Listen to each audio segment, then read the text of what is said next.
Hello, আসসালামু আলাইকুম আপুরা ভাইয়ারা, দেশে বিদেশে যে যেখানে আছেন সবাই ভালো আছেন নি? আপনাদের তো আছি আমি ভালো। তো আজকে শরীরটা খুব খারাপ।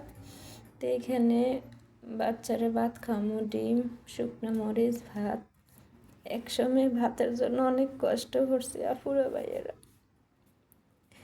এক সময় ভাতের জন্য কত কাঁদছি, পেটের খিদায় যন্ত্রণায়, এখন ভাত সামনে খাইতে মন চায় না।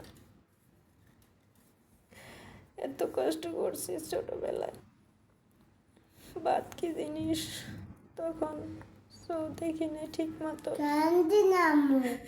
একবেলা খাইলে আরেক বেলা খাইতে পারি না। এত কষ্টের সংসারে বড় হয়েছি, এখন ভাত সামনে থাকলো আর খাইতে মন চায় না।